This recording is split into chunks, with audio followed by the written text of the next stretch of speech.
after the events that take place in the Volume 0 movie, both Yuta and Rika are freed from the curse, and it seems like Yuta isn't going to have access to Rika anymore. However, later on in the manga, we would then get to see Yuta use Rika in multiple fights. But despite that fact, multiple fans question whether Rika is even as strong as she was back in the Volume 0 movie. People also find themselves questioning whether Yuta without Rika is a special grade level opponent. To answer those questions, we'll be reading through the manga to analyze the strength of Yuta Okkotsu and how he progresses throughout the manga. The very first time we get to see Yuta Okkotsu, as stated previously, was in the Volume 0 movie. Yuta was stated to be cursed by a special grade cursed spirit, Rika Orimoto. They made it known to us that Rika would prevent people from picking on Yuta, as well as prevent Yuta from harming himself. Later on in the volume, Gojo himself states that it would be troublesome for him to take on the Queen of Curses.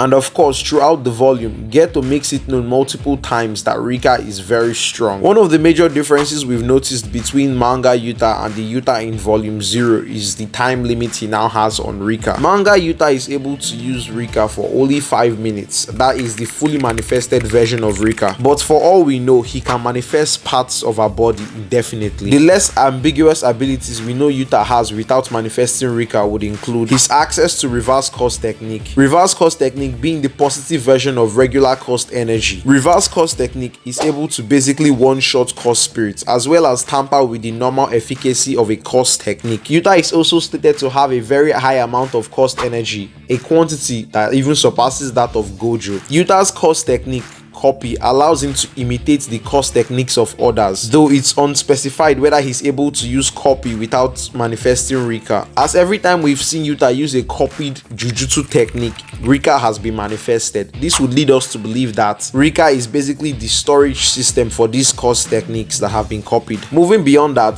Yuta is able to augment his fighting style with a katana. We have also seen Yuta pull off a black flash. Yuta is able to manifest a domain expansion, and though we do not know what exactly his domain expansion entails, having a domain expansion on its own is already enough to put you nearing the top of the verse. With all that being said, we can get into analyzing Yuta's strength without the manifestation of Rika. When Yuta fights Yuji in chapter 140, it's explained that Yuta is able to amplify the strength of his physical attacks by augmenting them with cursed energy. Because of the massive amount of cursed energy that Yuta possesses, he's able to keep up with the likes of Yuji physically. Yuta's speed is also considered to be no joke, as in his fight against Yuji, he's able to keep up despite being indicated to be holding back. But this battle between Yuji and Yuta isn't really a good gauge for how strong Yuta actually is. Yuta's fight in Sendai Colony exposes us to the fact that Yuta can actually exhaust his near bottomless amount of cursed energy. Even though his fight with Dhruv wasn't detailed, it's implied that Yuta was able to take care of Dhruv relatively easily, and Yuta was able to do this without the use of Rika. Mind you, of all the calling game players present at Sendai Colony,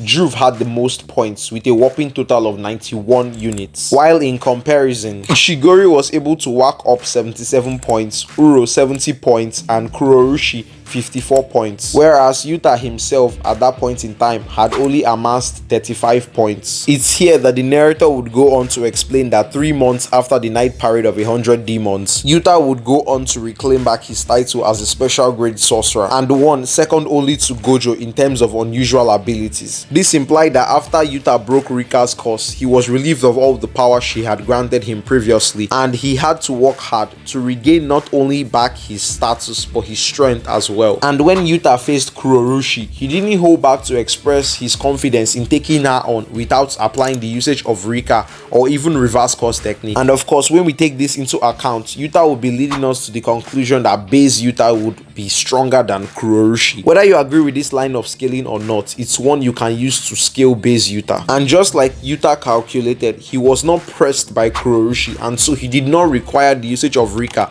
to take her down, or it, depending on what you consider Kurorushi to be. When Yuta fights Ishigori and Uro, he seems to be relatively confident until his cursed energy is exhausted. Mind you, this base Yuta which we are trying to scale was able to tank a granite blast, as well as eat multiple punches from Ishigori, who would later go on in the next chapter to box with Rika. And when it comes to Uro, base Yuta is more than able to hold his own. It's also never implied throughout their fights that Yuta is buttons ever been pressed or pushed by Uro. Honestly, in my opinion, it seems Yuta would have been able to take the W without Rika if his cost energy supply was at its maximum from the beginning of the fight. I mean, from the very moment Yuta summons Rika, Uro is basically a non-factor in the fight. After their three-way domain expansion, Ryu makes quick work of Uro, and we are left with just Yuta and Ishigori. The only case you can make for base Yuta not faring well against Ishigori would be the fact that he needed Uro's sky bending to win the battle, as that's a copied technique and we are currently unsure whether base Yuta is capable of using his copied cost techniques without manifesting Rika. We also see Yuta pull off cost energy blasts, but we are unsure whether he's capable of doing this